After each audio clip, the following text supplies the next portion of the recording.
Hello. Welcome to our Jump a STEM podcast. This episode is gonna be a special one because it's actually powered by the Hungarian Startup University Program, which is the first online university startup course that aims to acquaint students with both theoretical and, most importantly, practical knowledge of the world of innovation and startups, which is, let's face it, paramount in our world if you want to take your idea to the next level, which opportunity is, by the way, available to the participants in the program.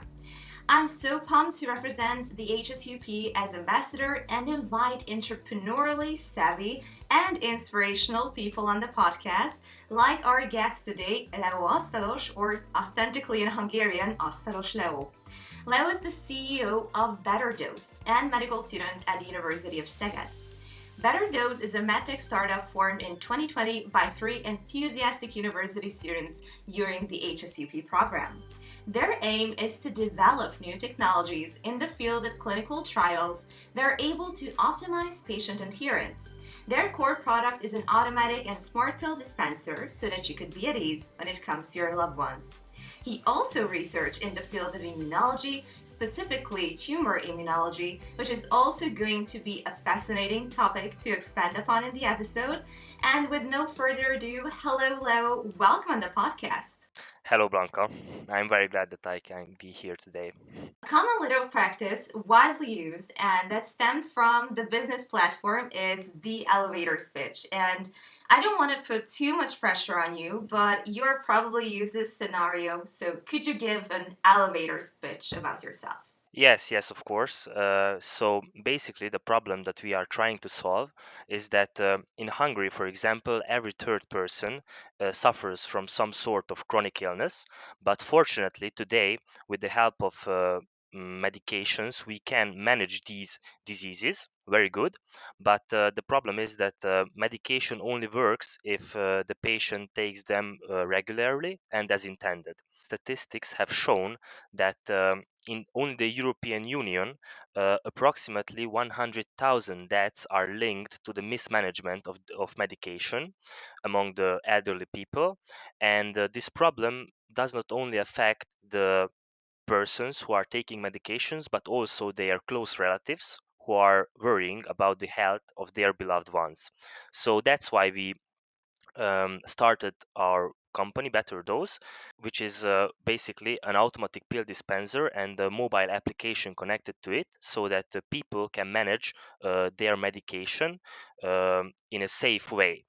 So our big advantage in this field is that in the European Union there is no widely spread automatic pill dispenser, unlikely like in America, where this is a very common practice, and there are many companies that are selling these sort of products. So that's why we started this whole company to bring this technology to Europe and to make it accessible to everyday people.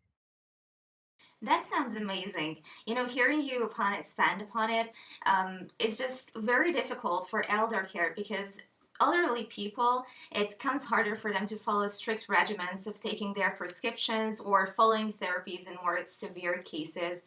And on an everyday note, I know my grandparents have this little box with drawers with the days of the week written on them for their medicine because it's so easy to forget them. But what makes your product unique, as I translated, is that it's automatic and it's also connected with an application. Could you tell about the tech design of it and what makes your product unique? During the design of our product, our main aim was to make it simple, because, as you mentioned, elderly people have a hard time to use. Also, they have a hard time to follow their medication. But if you want to implement some new technologies, anything digital, I think many of the elderly people find it hard to use and even to understand what and how they have to do regarding such technologies. So basically, we made our dispenser uh, extremely simple. So in our mechanics, as long as there is gravity, then it will work. So there is a really small chance for it to misfunction, which is a great deal regarding the safety problems of taking medications, and that it has to work safely. And so it's really simple to use for elderly people.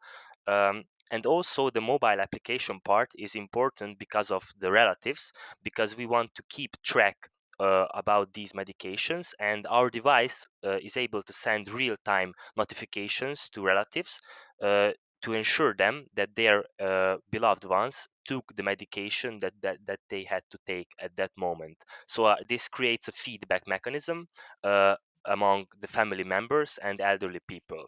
So that's like a holistic approach that we want to implement in this question. That sounds really useful, especially since in the 21st century, more and more fields are becoming horizontal. So you're combining medicine, tech, and so much more aspects into one product that makes it holistic, as you said. And you've also mentioned previously that you have a huge market for your idea in Europe.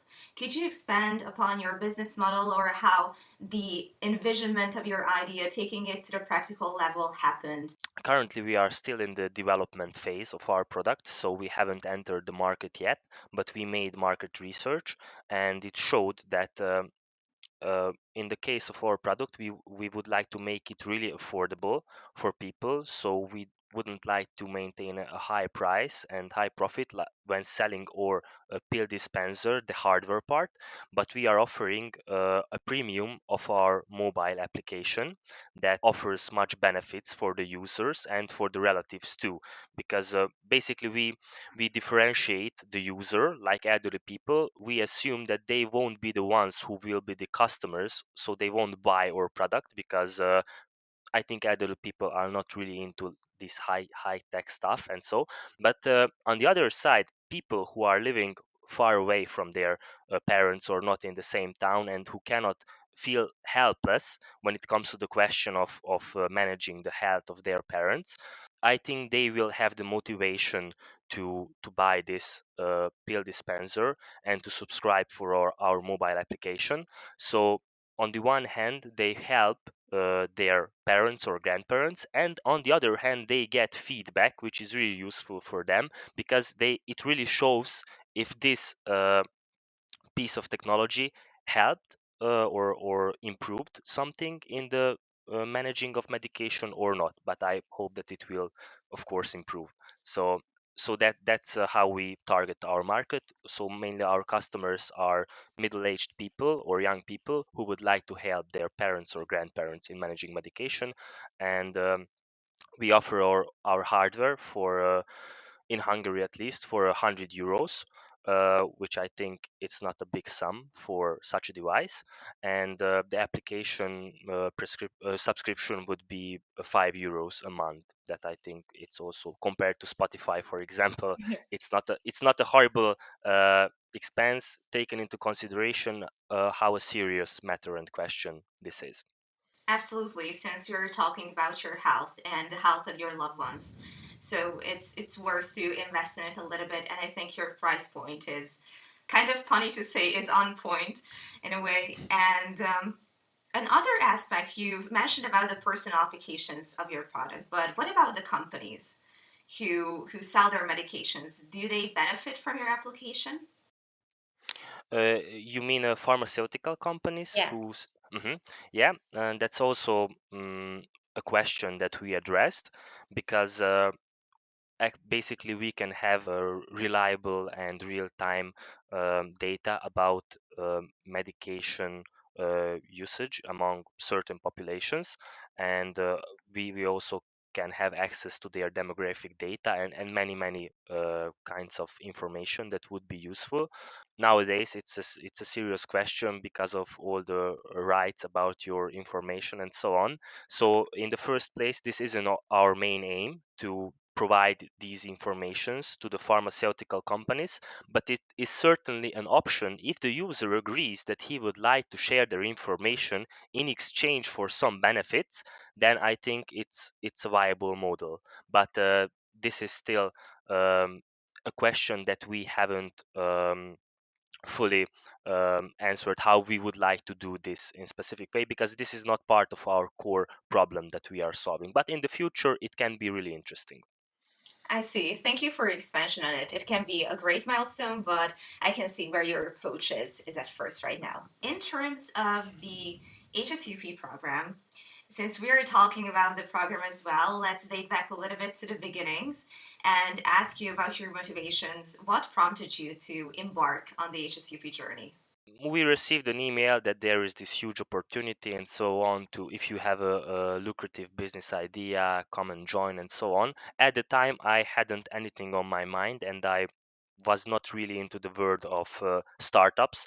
I was always interested in the world of finance, business, and entrepreneurship, but not really with uh, in the field of startups. So I just applied to it. I really liked the approach. It was in the time of the pandemic, so we had online materials for the subject, and I found them really useful. And at the end of the first semester, we had to deliver an idea, a one pager about what we thought would be a good startup idea. I came up with this because it's closely related to my studies, and also I spoke with people about what could be a good idea for a startup. Like um, I found out by the time that if I have a good idea, probably there is already someone who already made that a company in the market. So it was not an easy task, but I thought that this could be a good idea also because of my personal experience with my grandparents. That was a really big motivation for me. And surprisingly, I got chosen to further develop this idea. I met really great colleagues and now friends with whom we began to work on this project. Yeah, so that's how it started. It was a really surprising way for me because I couldn't imagine that this is possible in such a way. But if enthusiastic people meet who are dedicated for an idea, I think it's really not a big deal to go and start a way like this. You're speaking the truth right there. I 100% agree with you. And since you're talking about the importance of people and having like minded people around yourself, how did the team come together? Did you know each other before, or did you come together during the program? How was it? Well, no, we didn't know each other before. So the HSUP provided a very good platform for us to connect. And as as I was I provided the idea, people would apply to my idea or they would contact me, and then we would just talk about what they thought about this matter and what skills could they provide to help in the realization of this idea, because at that phase this was only an idea. At first there was five of us in the team, so we all met in this program, the HSUP, and we didn't know each other before. I see that you are the CEO, obviously, of BetterDose. Could you talk about who you have on the team, who was from HSUP, a mentor perhaps you got, or your other teammates? Oh yes, yes, of course. I didn't mention our mentor, who plays a huge role in the development of our company. We met him also through the HSUP platform, and I am really grateful for him because he is a really experienced person in this field, and he also provides us with the right advice at the right time, and that is just a huge boost for our team to have such an experienced person who is always there to help for us. And the HSUP program ended like a half year ago, but we still are in contact with our mentor, and with there remained three of us in the team. So this continues after the HSUP program at the time. So I think that's also a great achievement of the program. And I think I forgot the question. Like you asked about the mentor, and Yeah, I'm just interested in hearing about your group dynamics. yes, So, group dynamics. Yeah, yeah, yeah. of course. So currently, we have a CTO who is a programmer. He finished university since we met, and we have a mechatronic engineer, and so they are the technical part of the team, and they are actually doing the work and making this happen. I'm just a med student and CEO, so I'm doing everything else that is not related to tech. So and it's also very interesting because our engineer, we are basically we are a startup based in Szeged, because there's where I study and where the CTO is called Laszlo. He's also from in Szeged, and our engineer is, however, in Veszprém, which is a really great distance. But because of the pandemic, we were so used to work online, and we managed how we can work and maintain our whole team together, even online, that we remained working together even now. So it was interesting. It was not easy in the beginning, but I think we have since then um, made a good approach to this, and we can work together like this. I'm glad to hear that, and that you squeezed the most out of the pandemic as much as possible, and that you also adapted to this new situation, so you were not taken back. But even if it was outside of your comfort zone, you made it your power in terms of being in this quarantine situation. So I think that's great, and more companies are moving into the digital space, and we can do a lot online as well. So that's definitely great to hear. So in terms of group dynamics, and other aspect which is paramount during the HSUP program is that your personality is also tested and discovered. So what was the personality dynamics like in the group? How do you work and mesh well together? Regarding this question, like because I brought the idea and I was selected to work further on my idea. Obviously, I had to become like the leading person in this whole startup, which I actually enjoy now. It was a little bit hard for me in the beginning because I was never in such a leading position that I have to manage a whole team. Um, Basically, Laszlo and Peter, they are really technical personalities. They are really into tech, and they are really good at managing the small specific questions of our product and about the design and the development. And I really appreciate them because of that. However, on the other side, it's not just about the product, it's about how you market it, how you go to certain startup competitions, how you pitch, how you communicate to the outside world. And I have I think, luck that I, during my high school years and later on, I was really interested in rhetorics, in public speaking, and similar topics. So that's why I am here today speaking on the podcast, because I do the communication with the outside world about our idea, the pitching, the negotiations with investors or the sales. So that's what I am good at, like go to stand out and to speak about what we are doing. And on the other hand, they are doing the actual hard work to make it happen. So that's how our group dynamics are. I see. That's a great harmony between you guys. And you mentioned that you could do a practice a little bit of public speaking during your high school years and university years. And I know that you did research in tumor immunology. Was that the topic you talked about in front of an audience? Well, also that was also part of it, that I went to the university scientific students conference, but that was a whole different thing, because in when you are speaking, but I think you certainly know, when you are speaking about scientific topics, then it has to be at least 90% science and information. And during the years of research and on participating in scientific conferences, I learned that approach, how to communicate science and how to communicate scientific results and my work. And I think that's much different compared to communicating the work of a startup, because in the case of startups, you would like to make customers buy or investors to invest and so on, and you have to be more in the emotional part to catch their feelings, why this is good for them.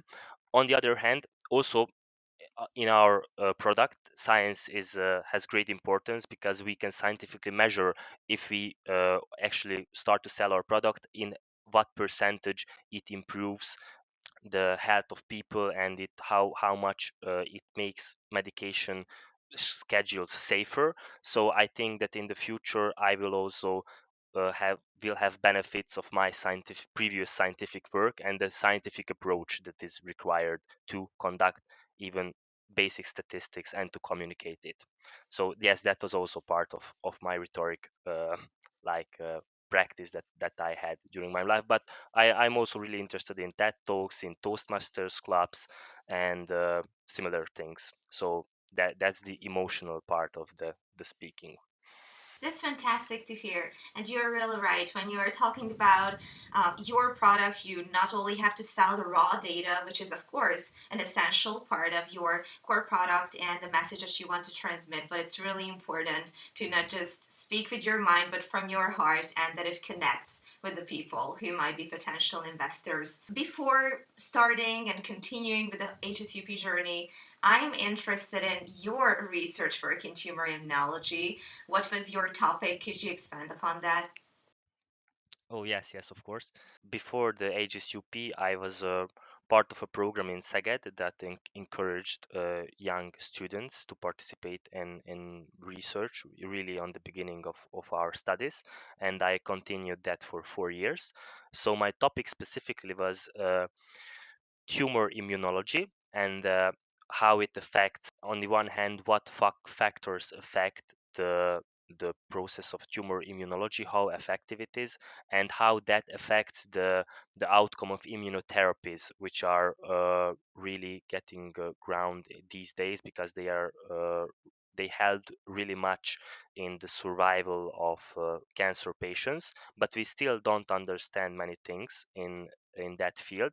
So our research group was a bioinformatics research group, which means basically that we didn't conduct experiments, but we worked with the help of computers and programming. I really enjoyed it because I have also an affection for technical things like programming and computers and so on. So basically that's the topic that we worked on. Also, besides tumor immunology, we worked with infectious diseases, also with this new pandemic. We investigated that too. So it was really interesting for me, and that's the time when I really got into immunology, which I still really like. And would you like to continue your studies in immunology? So, as becoming a doctor, or are you becoming more interested in the business side of it? What are your future prospects like?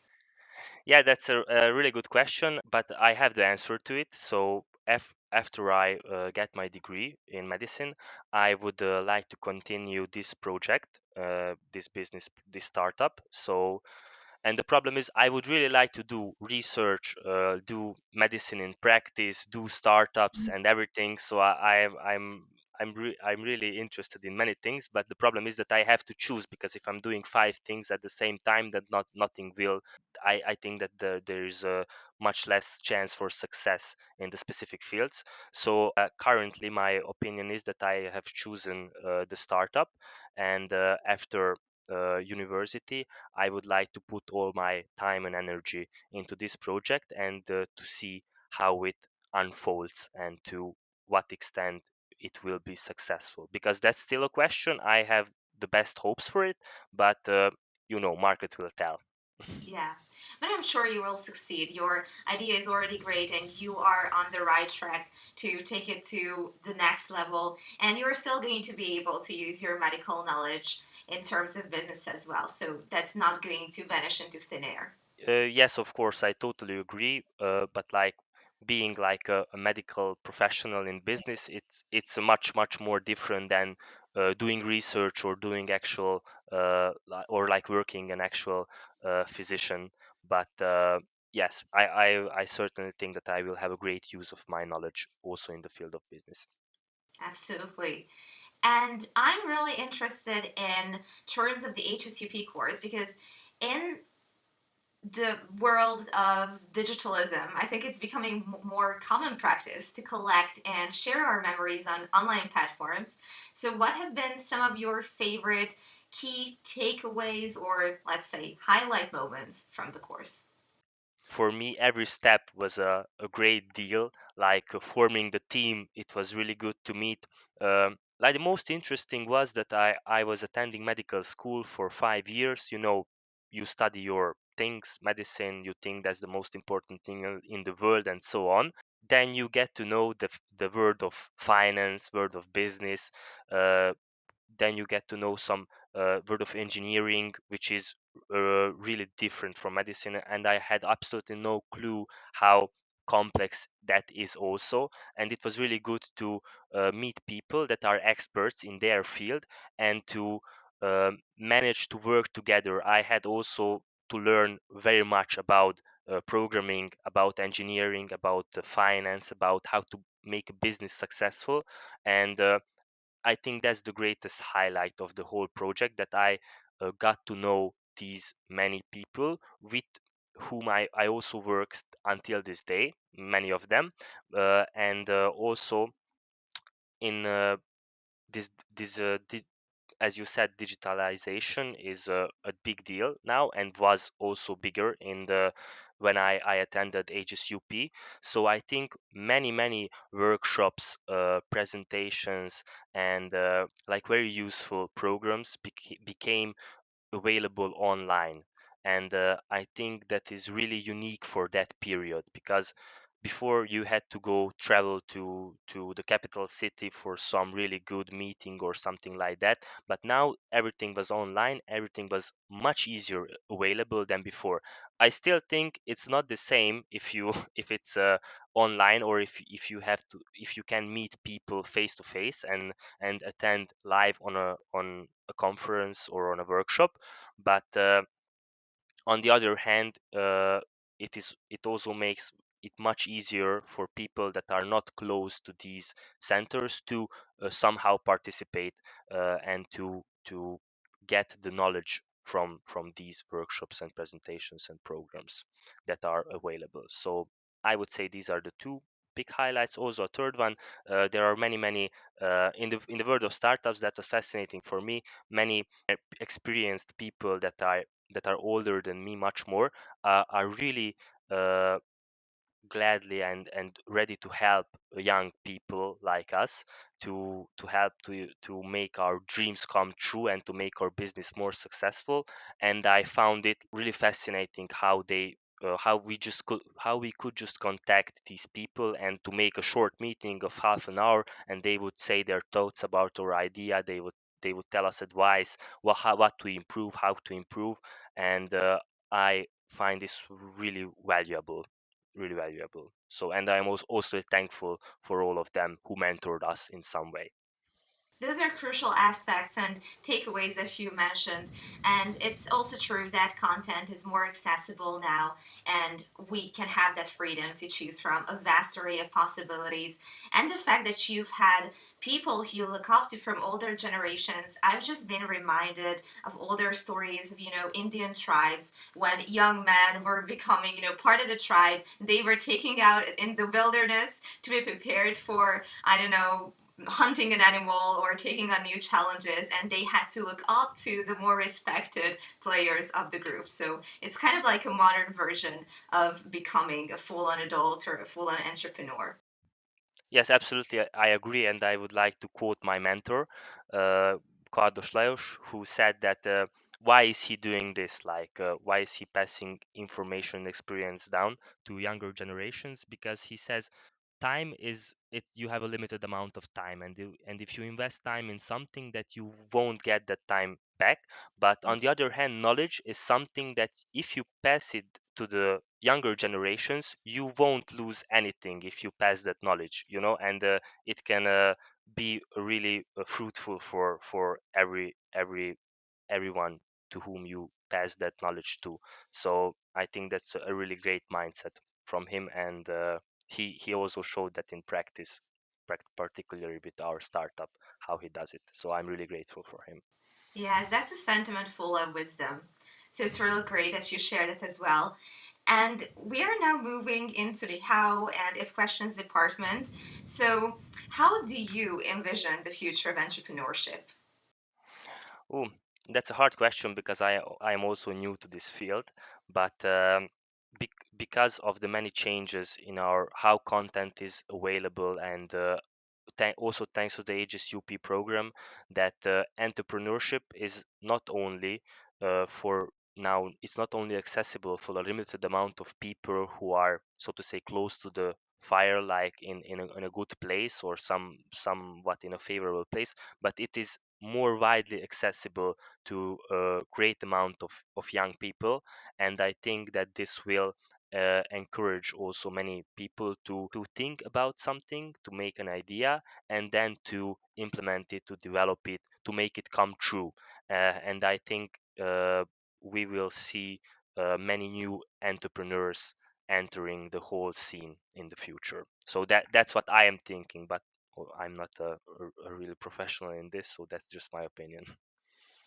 I think that your way of thinking is true because more and more young people enter into the world, and perhaps it's related to generational gaps because I think that people from the 60s or the baby boomers were kind of adamant to accept that people who are younger. But now I think that new knowledge, that freshness that comes from Gen Z or millennials is becoming more and more widely accepted. And for sure, you guys are the example for that, that you entered into the business field being such young university students. Well, yes, thank you. I totally agree because now as we approach our whole how to make our idea come true, I think the younger generations are much more agile, and there are also the technological readiness. Uh, in the case of programming engineering, like you, it became much easier to make a mobile application. It you can just order basically anything from the internet, particularly from China, and you can just put it together in your garage. So it's I think it's fascinating how accessible it all is. It's not like you have to go to work at a multi-million dollar company and to develop something there in their laboratory, but you can do it at home at your garage. Basically, that's how we do it at Peter. He's 3D printing our pill dispenser in his garage. So we are also an example for that. That it's true, and it can be done that way. Amazing. Garage researches are one of the best. I think Netflix was also founded in a garage. For some Yes, reason, it's a special place. yes, and Apple too. So yeah, garages are great for starting businesses. Yeah.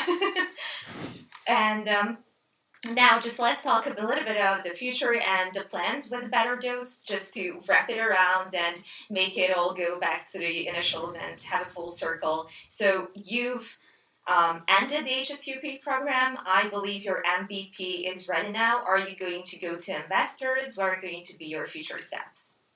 Yes, I would say like a prototype is ready. It's our second prototype that we are developing right now. Uh, yes, investors, they are really important in our journey because this is a hardware. It's really costly to develop and also to manufacture, so we will certainly need investment for this one. We are currently also negotiating with different venture capitals about investment. And on the other hand, the ultimate goal is to enter market with our product, so after the phase of development.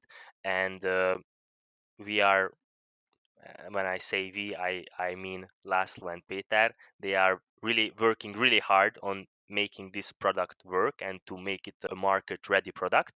And that's our next big step to go to the market. So that's if BetterDose comes becomes available, come visit our website, pre-order it, and try it for yourselves. That's what if I'm allowed to make such a marketing, this little marketing in the podcast.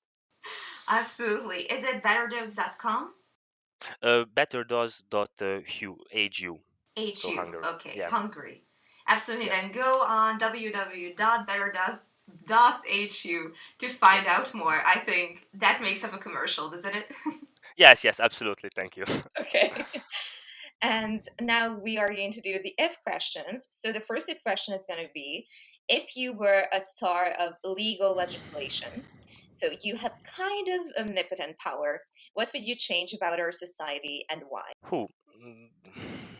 I think there are many things to be changed. One thing that I would outline is a really specific problem for our startup. That is, in Europe, there was a new medical device directive accepted in the recent time that kind of limits the development of innovations in the medical field. As I entered this whole topic about legislation, we also had to take out many functions from our product so that it won't be categorized as a medical device, because that would cost us a bunch of money and time, and I think the whole process just somehow kills innovation in this field, and that's one thing that I would certainly change. But I think there are much more important social problems, but I don't feel like like I should answer them. This is one specific problem for me that I would certainly change. Yes, on a practical note, it totally applies and affects your lives. And of course, since it affects a lot of other applications that are kind of hindered by these legislations, they're in effect right now. And, paperwork is only fun in origami and not so much in the real world. Yes, I totally agree. And the next one is, if you could have dinner with anyone, living today or in the past, who would you invite and why? Well, I'm a great fan of, that's not so much connected to the to our startup. I'm a great fan of Jordan Peterson. I would certainly have dinner with him, who is still alive, and also maybe with some great entrepreneurs like Elon Musk. I also started this whole idea of this startup. Aim of our startup is to make technology and good solutions accessible to people. So we would like that this technology is not only available for rich people or who have enough money to afford it, but we really brought down the price, and through the development and the design of it, the most people can afford this device. So that's why I like these people, because they are have many ideas about how to make the world a more livable place for everybody. That maybe to make these gaps smaller about the rich and the poor, or about, yeah, so that's why I would choose these people. That's really nice. And if we're talking about Jordan Peterson, would you take him out to eat lobster? Oh, lobster, yeah, yeah. No, I would take him to eat goulash in Hungary. I think he would like it, so yeah. But yeah, lobster is also a good idea. Yeah, you know why lobster? Because he's Yes, also of course. Yeah, I Funny read too. his book. Yeah, yeah, yeah, lobsters, Okay. yeah, yeah, yeah. he's really a great philosopher. I think one of the best of today. I also think that on this day he's one of the best. Also, he in his book he has a part that could be connected to our startup, where he says that we care for others much more than we care for ourselves, and people tend to forget to care for themselves, for their health, and so on. And that that's a whole the psychology of our product, that the people who buy it won't be buying for themselves, but for someone who they love and who they would take care about. So that's also, I got this piece of idea from his uh, books and his thoughts. So that's also why I really like him and appreciate him. That's real smart. Yeah, I like this psychological connection, especially since we are becoming more and more self-obsessed generation with the rise of social media and constantly comparing ourselves. So it's good Yes, to connect your idea with something that's bigger than yourself. And when you take care about your loved ones, you don't rarely think about your needs. yes, yes, yes, absolutely. And the next part is the this or that question game. So I'm going to show you or tell you two options, and you're gonna choose from A to B. Okay. Okay. So the first one is Hungary related. Buda or Pest? Buddha or Pest? Well, currently I'm in Pest, but I'm doing my practice here, pediatrics practice. I like Buddha and Pest too, so I think I have to know Budapest better to make a good decision. Okay. Okay. How's your practice been so far? uh, Really good, really good. I interested in pediatrics, so if I ever become a physician, I would like to become a pediatrician. I really like to work with babies and children, and it's for me really interesting how to communicate with parents, Mm. and eh, because there are, if you just a regular physician, there's one patient and that it's you have to communicate it. It's a simple game with two players, but here there can be much more players. It's harder, but it's also a bigger challenge for me. That's why I like it. Yes, that's really true. And I have a huge respect for pediatricians because the child is usually not able to tell you where it hurts or why it hurts. So it's definitely a challenge to communicate with them. Yes, it's a wide age range of children. So with the smaller ones, it's I think it's hard to communicate. But children are always honest. So True. they yeah. So if it hurts somewhere, they will tell it, and you will see it. So they won't lie to you until a certain age. So that's what makes it easier in with younger children, even if they can't speak. Oh, that's really interesting. I haven't thought about that. And the next one is win the lottery or land your dream job. I would say, hmm, maybe in these circumstances, I would say win the lottery, because if I win the lottery, I could support my dream jobs which is in my own startup. So that fits me more in this moment. So All boils down to logic. Yeah. yeah, yeah. So basically, win the lottery and then get both of these. So Yes. The next one is pizza or pasta. I'm a really great pizza fan. Um, if I can tell this, I'm from Serbia. Actually, I'm not from Hungary, so I'm from Vajdaság, Mm. but I'm still by nationality I'm Hungarian, and in Serbia there is really great pizza. So that's why I would say I'm a pizza man. Oh, okay. That's really interesting. What's like a typical Serbian pizza? There a topping that you use on your pizza, or what is it like? So it's really thin and crusty, and in Serbia they make it in ovens that are heated by wood, like burning wood, and it really gives it a specific taste. It adds a specific taste to it, so that's what I like about it.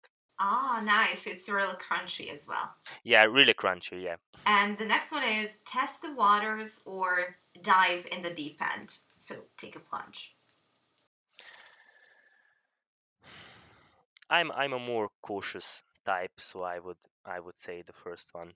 So Test the waters. I mean, as a CEO, it's also better to, be able to test the waters and then decide what your next step is going to be.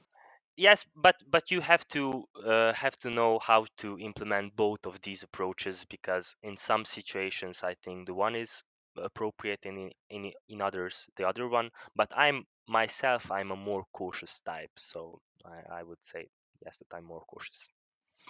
And the next one is a very typical this or that question, but we're going to wrap it up with that. Mountain or beach? Mountains. I have been skiing for the first time last year, and I really like mountains. So yeah, I would say mountains. Okay, great. And the last question, so we can wrap up our episode and it kind of encapsulates all that we've been expanding upon, is what does innovation mean to you? Innovation is not necessarily um, like doing some deep technological innovation. It can be also combining things in a new way that no one else thought of it before, or just seeing a good business opportunity and to bring a solution to a specific problem in a specific region for people. So I think that's innovation for me, at least. But also there's innovation in science, which is knowing the unknown or exploring the unknown. So innovation can be defined in many ways. That's also it was part of the HSUP subject, that it's really hard to make a short description of innovation, because it can present itself in many forms. Absolutely. It's so interconnected and present in so many spaces. And that's very true what you've said. And, hearing you expand upon your HSUP journey, also the key takeaways that you took from the program, and also your core product, which I think is going to be a very unique solution in the European market, I'm wholeheartedly cheering you on guys on your journey in both professional and personal aspects. So thank you for coming on the podcast and also sharing your ideas and thoughts on many different topics. Thank you also for inviting me. It has been a great honor, and thank you for your good wishes. Follow the pod on Instagram and Facebook as well. As always, thank you for taking a few moments of science with us, and stay tuned for the next episode.